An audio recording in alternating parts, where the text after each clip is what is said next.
میرے پاس ایک دفعہ پتہ نہیں کس ملک میں ایک صاحب آئے، تو مجھ سے کہنے لگے کہ ہمارے ہاں وہ انڈیا سے آئے تھے، دبئی میں. ہاں، تو کہنے لگے میرے والد جو ہیں.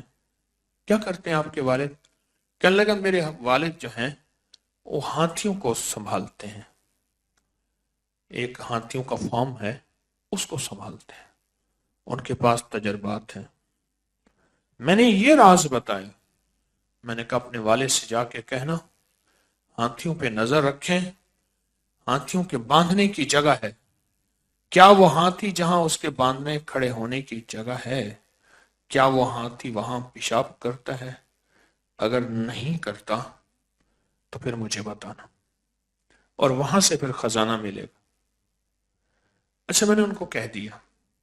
وہ بمبئی سے آئے تھے دبئی ملاقات کرنے، کئی سال پہلے کی بات ہے. تو کئی عرصہ بعد حج پہ ملاقات ہوئی ان میں سے ایک صاحب کی، اور مجھے یاد ہے انہوں نے پٹسن کے کپڑے پہنے ہوئے تھے جوٹ کے. وہ کہنے لگے اتنا نرم ہے کہ آج کی دنیا پھر سے پٹسن کے کپڑوں پہ آ گئی ہے، اور دنیا کا مہنگا ترین یہ لباس ہے. انہوں نے پہنے ہوئے تھے. تو وہ صاحب مجھے حج پہ ملے، انہوں نے پہچان لیا کہیں، اور پہچاننے کے بعد کہنے لگے ہم وہی ہیں جو آپ کے ہاں عملیات سیکھنے کے لیے دبئی آئے تھے. اچھا، مجھے وہ یاد آ گئی. میں نے کہا آپ میں سے ایک صاحب تھے، آپ تھے، کون تھا؟ جن کے والد ہاتھیوں کی خدمت کرتے اور ہاتھیوں کے نگران تھے. تو وہ کہنے لگے وہ میرے فلاں تھے. تو میں نے ان سے کہا تھا کہ میں نے کہا کہ ہاتھیوں کا پتہ کرنا، جو ہاتھی جہاں مسلسل باندھے بیٹھے اٹھے، ہاتھی بیٹھتا تو ہے نہیں، ہاتھی تو کھڑا رہتا ہے، اٹھے بیٹھے بیٹھتا ہے ہاتھی؟ ہم؟ بیٹھتا ہے؟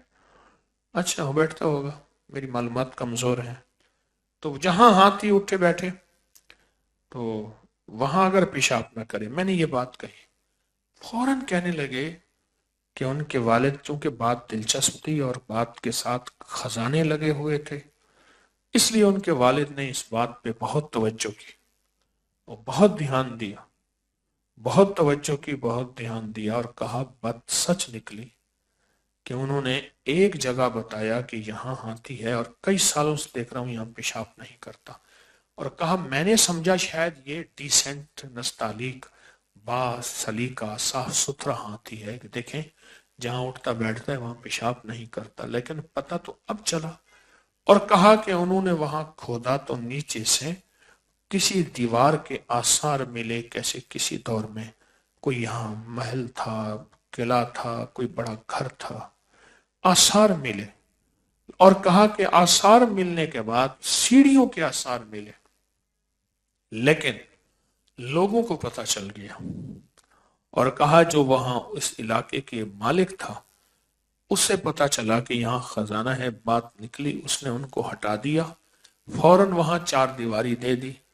اس کے بعد کہا کہ ہمیں پتہ چلا کہ وہ آنن فانن مالدار ہو گیا. تو ظاہر خزانہ ہی تو نکلا کہ آنن فانن مالدار ہو گیا. یہ پکی بات ہے، آزما کے دیکھ لیجئے گا. ہاتھی جہاں بیٹھتا ہے، ہاتھی جہاں بیٹھتا ہے اور مسلسل بیٹھے، اور جہاں بیٹھے اور وہاں پیشاب نہ کرے، کسی اور جگہ کرے، اور کچھ عرصہ تک اس کو دیکھتے رہیں، پکی بات ہے نیچے خزانہ ہے. ہاتھی کو کھول رہا ہوں، ہاتھی کو کھول رہا ہوں، اس کے نیچے خزانہ ہے. جب محمود غزنوی یہاں آیا فاتح بن کے، تو اس نے بڑے بڑے بادشاہوں کے محلات کے نیچے سے خزانے نکالے. ایک راز کی اس کو خبر تھی، وہ راز جانتا تھا. اس نے کہا کہ ان فیل بانوں کو بلاؤ جو سارا دن ہاتھیوں کے ساتھ رہتے ہیں، انہیں بلاؤ. انہیں بلایا تو انہوں نے بندے مقرر کیے کہ اس سے پوچھو کہ ہاتھی کہاں باندھتا ہے. اس نے ہاتھی یہاں باندھتا ہوں. کتنے عرصے سے؟ اتنے سالوں سے. کیا اس نے یہاں پیشاب کیا ہے؟ اس نے کہا کیا ہے. انہوں نے کہا کوئی ہاتھی ایسا بتا جہاں وہ ہوتا اور وہاں پیشاب نہ کرتا ہو. انہوں نے کہا ہاں یہ جگہ ہے جہاں وہ تھا اور اس نے پیشاب نہیں کیا. انہوں نے کہا کھودو اس جگہ کو.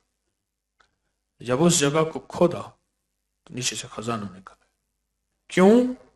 ہاتھی کے اندر ادب اور قدر ہے کہ رزق کی قدردانی اور رزق کا احترام ہوگا تو رزق باقی رہے گا. اگر رزق ادب کھو جائے گا تو رزق روٹھ جاتا ہے. اس ویڈیو کو لائک اور شیئر کریں. اب کریے یوٹیوب چینل کو